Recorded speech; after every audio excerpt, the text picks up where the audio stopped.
이야기하니까 주고받고 한 이야기가 무엇입니까? 결국 나오죠.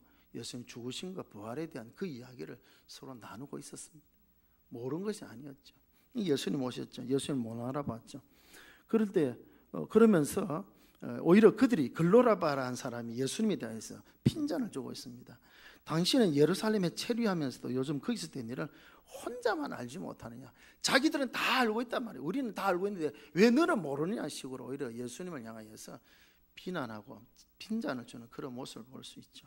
왜 너는 혼자만 왜 모르느냐. 우리는 다 아는데 왜 너만 모르느냐는 것이죠. 몰랐기 때문에 슬픈 빛을 띠고 몰랐기 때문에 엠마오로 비난가고 있었던 것이 아니다는 거죠. 다 알고 있었다는 말이죠. 다 알고 있었다. 그러면서 쭉 자기들이 다 말하죠. 우리는 이분이 하나님 선지자인 줄 알았다. 능하신 선지자인 줄 알았다. 그런데 대제사장들과 관리들이 사형 판결에 너무 십자가 못 박았다. 우리는 이분이 속량할 자로 받았다. 그런데 그 기대가 무너졌단 말이죠. 예수님에 대해서 믿음이 없었단 말이죠. 알기는 알았지만 예수님이 구세주라는 사실을 그들은 믿고 있지 않았다는 것이죠. 벌써 그 일이 3일이 지났고 여자들이 와서 이렇게 살아났다는 말을 전했다는까지 그들은 다 알고 있었습니다. 그럼에도 불구하고 믿음이 없으니까 여전히 슬픈 기색을 띠고 있는 것을 보게 됩니다. 그러나 믿음이 생기고 난 뒤에 그들은 완전히 바뀌어졌습니다. 마음에 뜨거움이 일어났을 때 여전히 얼굴에 슬픈 빛이 있었다. 그렇지 않겠죠. 뭔가 흥분되어지고 감격과 기쁨이 넘치는 그런 모습, 그 열정으로 다시 예루살렘에 돌아가서 35절 길에서 된 일과 또 떡을 떼심으로 자기들에게 알려지신 것을 다 전하는, 예수의 부활의 소식을 전하는 증인이 되어진 것을 보게 됩니다. 그리고 30절에 가서 이를 말을 할 때에 예수께서 친히 그들 가운데 서서 너희에게는 평강을, 이제 다 모여든 제자들 사이에서 이제 일이 있었는데요. 그 마가복음에 보면 이 부분에 대해서 이렇게 기록을 하고 있습니다. 이 마가복음 좀 간략하게 기록한, 누가복음은 똑같은 내용을 기록하면서 상세하게 쭉 설명하면서 기록한 반면에 마가복음 특징이 간략하게 요약적으로 쓰고 있습니다. 마가복음 16장 11절에서 14절까지 말씀해 보면 그런 내용이 나오죠. 11절에 마리아가 이런 예수님의 부활의 소식을 전합니다. 그런데 그들이 믿지를 아니하죠. 그리고 마가복음 16장 12절 13절에는 엠마오로 가던 자들이 돌아와서 예수를 만난, 부활의 주님 만난 소식을 또 전합니다. 그래도 제자들이 믿지 아니합니다. 그래서 마가복음 16장 14절 말씀, 예수님께서 다시 나타나셨습니다. 그것이 오늘 누가복음 24장 36절과 같이 이제 연결이 되어지는 그런 말씀이 되어지는데요.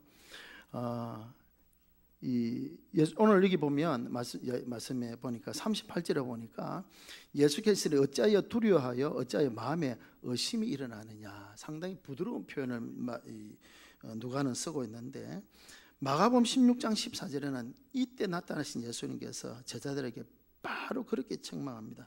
믿음이 없는 것과 그 마음에 완악한 것을 꾸짖고 책망하셨다라고 그렇게 기록을 하고 있습니다. 왜 의심이 일어나고 왜 두려워하느냐, 이렇게 부드럽게 말씀하신 것이 아니고 마가복음에 보면 왜 안 믿느냐, 그 마리아의 그런 증언, 왜 두 제자의 증언을 믿지 않느냐라고 책망하시고, 믿지 아니하는 그 마음이 완악한 거죠. 그 완악하여 믿지 아니하는 그들을 책망하셨던 것을 보게 되어집니다. 제자들도 그랬죠. 이 두 엠마오로 가던 두 사람뿐만 아니라 모든 제자들, 예수님을 3년이나 따라놨던 그 제자들도 예수님 부활의 소식을 다 들었습니다. 알고 있었습니다. 이미 예수님께로부터 죽은 지 3일 만에 부활하실 것이라는 그 말씀까지도 제자들은 다 들었지 않습니까? 그럼에도 불구하고 그들은 믿음이 없었습니다. 그러기에 예수님께서 오시자마자 믿음이 없는 것과 완악한 것을 꾸짖으셨다라고 그렇게 말씀을 하고 있죠. 그러니까 그들이 어떻게 합니까? 그들 가운데 어떤 가운데 있었습니까? 그들은 다락방에 모여서 문을 걸어 잠그고, 혹시 우리를 붙잡아가지고 하면 어떡할까? 우리가 예수를 따라다니는 제자란 것 알고 로마 군병들 우리를 잡아가면 어떻게 할까 하는 벌벌벌벌 떨고 문을 걸어 잠그고 숨어있는 그 상황입니다. 그게 예수님께서 오신 것이죠. 그러면서 평강이 있을지어다 라고 하면서 믿음이 없는 것을 이렇게 책망하시고 난 뒤에 이렇게 말씀하죠. 나를 만져보라. 영은 살과 뼈가 없이 너는 보는 바와 같이 나는 있느니라. 손과 발을 다 보여드렸죠. 이것이 다른 본문에 보면 처음에 예수님께서 제자들이 있을 때 와서 제자들에게 보였죠. 그때 누가 없었는가? 도마가 거기 없었죠. 도마가.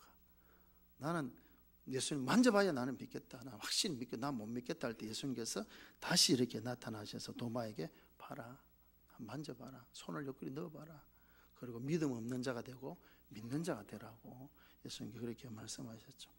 예수님께서 부활하신 뒤에 성천하시기까지 약 40일 동안을 세상에 머무셨습니다. 그리고 40일이 지난 뒤에 이제 제자들이 보는 앞에서 하늘로 올려가셨죠. 성천하셨고, 그리고 약속하신 것이 내가 보낼 성령이 너에게 임할 때까지 너희는 이 성을 떠나지 말고 머물러 있으라. 그래서 제자들이 열심으로 기도하는 가운데 오순절 날이 되어졌을 때, 그러면 이제 예수님은 유월절 어린 양으로 십자가에 못 박이셨고 부활하여 첫 열매가 되셨죠. 그래서 약 40일 동안 세상에 머무셨고 오순절에 이제 성령이 임했으니까 약 열흘 지난 뒤에 성천하시고 약 열흘 지난 뒤에 이제 성령이 임하시게 되어졌고, 저희들이 성령 받고 난 뒤에 그들의 마음에 확신이 생기고 난 뒤에는 나가서 담대히 전하는 복음의 증인이 되어졌던 것을 보게 되어집니다. 오늘 엠마오로 가던 두 사람이나 또 다른 제자들이나 역시 마찬가지입니다.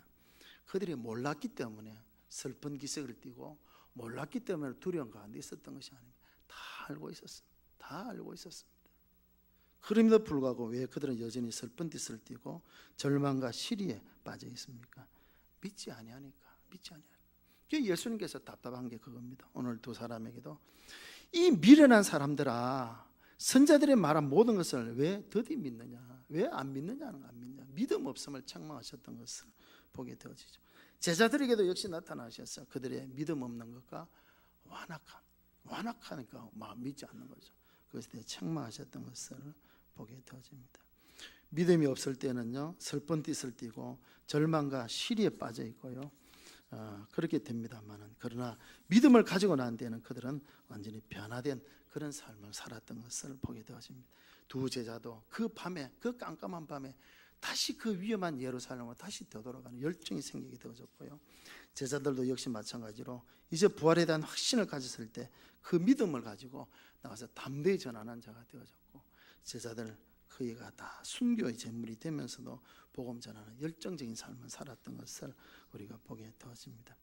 부활을 믿을 때에 능력의 신앙을 우리가 가지게 되어지는 것입니다. 부활을 알고 있는 것으로 되는 것이 아니다는 것이죠. 부활을 알고만 있을 때 여전히 실망과 절망에 빠져 있고 슬픈 짓을 띠고 있었던 제자들의 모습. 그러나 그 부활에 대한 확신을 가졌을 때 그들의 삶이 확신의 삶으로, 기쁨이 충만한 삶으로, 순종하고 기도의 삶으로 바뀌어졌던 것을 우리가 보게 되어집니다. 우리가 하나님의 말씀을 들을 때에 그것을 듣는 데서 끝나는 것이 아니라 그것을 믿고 우리의 마음에 새기는 그런 우리가 되어져야 되겠습니다. 그럴 때 우리의 삶에 기쁨이 넘치고 순종과 감사가 넘치는 삶을 살아가게 되는 것이죠. 왜 우리는 믿는다라고 하면서 여전히 걱정과 근심을 벗어버리질 못합니까? 왜 예수를 믿는다라고 하면서 여전히 우리 얼굴에는 항상 슬픈 짓을 가지고 있습니까?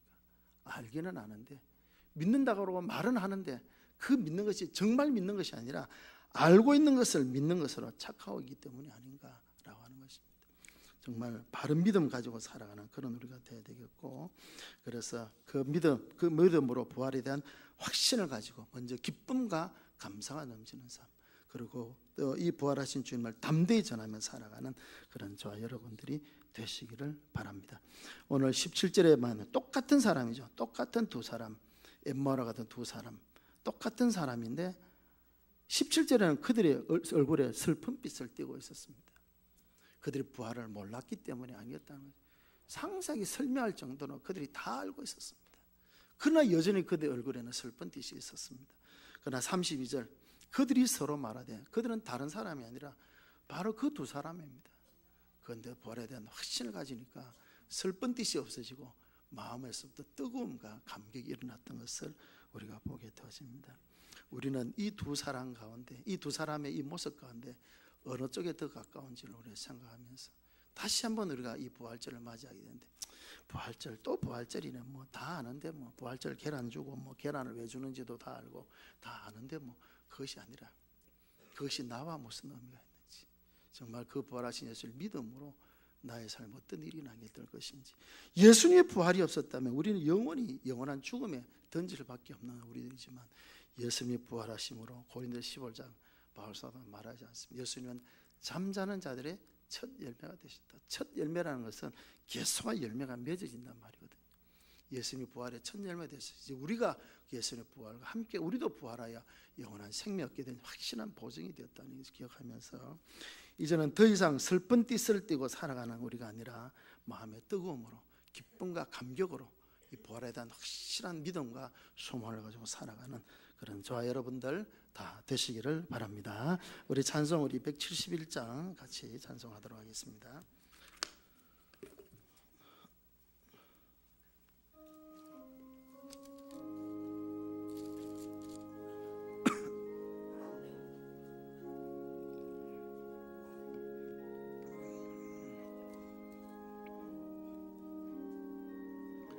우리 준비하신 헌금하겠습니다. 하나님의 독생자 예수 날 위하여